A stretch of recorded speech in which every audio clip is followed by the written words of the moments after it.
ಎಲ್ರಿಗೂ ನಮಸ್ಕಾರ. ನಾನು ನಿಮ್ ಕ್ಲಿನಿಕಲ್ ಡೈಟಿಷಿಯನ್ ರೇಖಾ. ಅಡುಗೆ ಮಾಡ್ಬೇಕು ಅಂತಂದ್ರೆ ಎಣ್ಣೆ ಬೇಕಾಗತ್ತಲ್ರಿ. ಒಗ್ಗರಣೆ ಹಾಕ್ಬೇಕಂತಂದ್ರ, ತರಕಾರಿ ಮಸಾಲೆಗಳನ್ನ ಹುರ್ಕೋಬೇಕಂತಂದ್ರ, ಕೆಲವೊಂದು ಪದಾರ್ಥಗಳನ್ನ ಶಾಲೋ ಫ್ರೈ ಮಾಡ್ಲಿಕ್ಕೆ, ಡೀಪ್ ಫ್ರೈ ಮಾಡ್ಬೇಕು ಅಂತಂದ್ರೂ ಕೂಡ ಎಣ್ಣೆ ಬೇಕು. ಇದಲ್ದ ಸಲಾಡ್ ಗಳಲ್ಲಿ ಡ್ರೆಸ್ಸಿಂಗ್ ಮಾಡ್ಲಿಕ್ಕೂ ಕೂಡ ಕೆಲವೊಂದು ಎಣ್ಣೆಗಳನ್ನ ನಾವು ಬಳಸ್ತೇವೆ. ಮೋಸ್ಟ್ಲಿ ಎಲ್ರ ಮನೆಯೊಳಗ ಶೇಂಗಾ ಎಣ್ಣೆ ಅಂದ್ರೆ ಗ್ರೌಂಡ್ನಟ್ ಆಯಿಲ್, ಸನ್ಫ್ಲವರ್, ಇನ್ ಕೆಲವರು ಕೊಕೊನಟ್ ಆಯಿಲ್ ಹಾಗೇನೆ ಮಸ್ಟರ್ಡ್ ಆಯಿಲ್ ಗಳನ್ನ ಬಳಸ್ತಾ ಇರ್ತಾರೆ. ಇನ್ನ ಮಾರ್ಕೆಟ್ ಒಳಗ ಬಗೆ ತರದ ಎಣ್ಣೆಗಳು ಬಂದಾವ್. ಅಂದ್ರ ಸೋಯಾಬೀನು, ಸನ್ಫ್ಲವರ್, ಸಾಸಿವೆ ಎಣ್ಣೆ, olive oil, almond oil, rice bran, coconut oil, ಹೀಗೆ ಬಗೆ ಎಣ್ಣೆಗಳನ್ನ ನಾವು ಇತ್ತೀಚೆಗೆ ನೋಡ್ತಾ ಇದ್ದೇವೆ.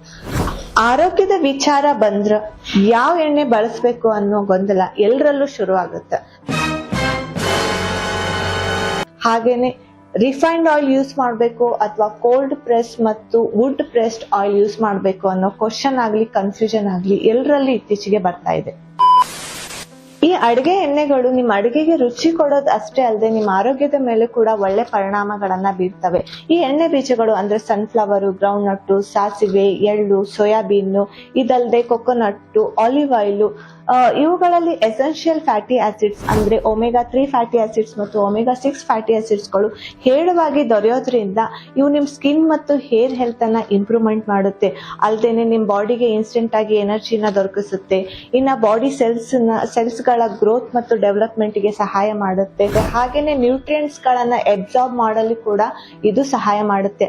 ಆದ್ದರಿಂದ ಪರಿಶುದ್ಧವಾದ ಎಣ್ಣೆಗಳ ಆಯ್ಕೆ ಮಾಡ್ಕೊಳ್ಳೋದು, ಅವುಗಳ ಸೇವನೆ ಮಾಡೋದು ಕೂಡ ಬಹಳ ಮುಖ್ಯವಾಗಿದೆ.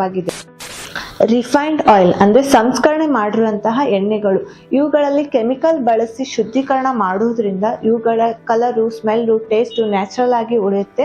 ಕೆಮಿಕಲ್ ಬಳಸಿರೋದ್ರಿಂದ ಕೂಡ ಇವು ಜಾಸ್ತಿ ದಿನ ತಾಳಿಕೆ ಬರ್ತಾವೆ. ಆದ್ರೆ ಈ ಕ್ಲೀನಿಂಗ್ ಮತ್ತು ಪ್ರೊಸೆಸಿಂಗ್ ಮೆಥಡ್ ಅಲ್ಲಿ ಆಲ್ಮೋಸ್ಟ್ ಆಲ್ ಎಲ್ಲ ನ್ಯೂಟ್ರಿಯೆಂಟ್ಸ್ ಗಳು ಕಳ್ಕೊಳ್ಳೋದ್ರಿಂದ ಈ ರಿಫೈನ್ಡ್ ಆಯಿಲ್ ನೀವು ಸೇವನೆ ಮಾಡಿದಾಗ ನಿಮ್ಗೆ ಯಾವುದೇ ತರಹದ ಹೆಲ್ತ್ ಬೆನಿಫಿಟ್ಸ್ ಗಳು ಸಿಗೋದಿಲ್ಲ.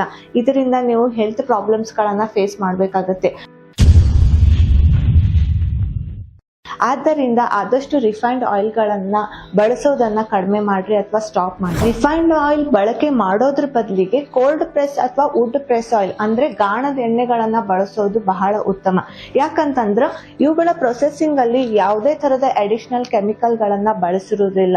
ಆದ್ರಿಂದ ಇವುಗಳ ಕಲರ್ ಆಗಿರ್ಲಿ, ಟೇಸ್ಟ್, ಸ್ಮೆಲ್ ನ್ಯಾಚುರಲ್ ಆಗಿ ಹಾಗೆ ಉಳ್ಕೊಳ್ಳೋದ್ರಿಂದ ಇವುಗಳ ಸೇವನೆ ನೀವು ಮಾಡಿದಾಗ ನಿಮ್ಮ ಆರೋಗ್ಯ ಕೂಡ ಉತ್ತಮವಾಗುತ್ತೆ. ಈ ಎಣ್ಣೆ ಕಾಲಾವಧಿ ಕಡಿಮೆ ಇರೋ ಕಾರಣ ನೀವು ಆದಷ್ಟು ಕಡಿಮೆ ಪ್ರಮಾಣದಲ್ಲಿ ಮನೆಗೆ ಎಣ್ಣೆ ತಗೊಂಡ್ ಬಂದು ಸ್ಟೋರ್ ಮಾಡ್ರಿ. ಇನ್ನ ಅಡುಗೆಯಲ್ಲಿ ಮಿತವಾಗಿ ಎಣ್ಣೆ ಬಳಸಿ, ಆದಷ್ಟು ಫ್ರೈಡ್ ಐಟಮ್ಸ್ ಗಳನ್ನ ಅವಾಯ್ಡ್ ಮಾಡ್ರಿ. ಇನ್ನ ನಿಮ್ಮ ಲೋಕಲಿ ಅವೈಲೇಬಲ್ ಇರುವಂತಹದ್ದು ಮತ್ತು ನಿಮ್ಮ ರೀಸನ್ ಗೆ ಸೆಟ್ ಆಗುವಂತ ಎಣ್ಣೆಗಳನ್ನ ಆಯ್ಕೆ ಮಾಡ್ಕೊಳ್ಳೋದು ಬಹಳ ಉತ್ತಮ. ಸೊ ಇವತ್ತಿನ ನನ್ನ ವಿಡಿಯೋ ನಿಮಗೆ ಇಷ್ಟ ಆದಲ್ಲಿ ಲೈಕ್ ಮಾಡ್ರಿ, ಶೇರ್ ಮಾಡ್ರಿ, ಕಮೆಂಟ್ ಮಾಡ್ರಿ, ಹಾಗೇನೆ ಸಬ್ಸ್ಕ್ರೈಬ್ ಮಾಡ್ರಿ.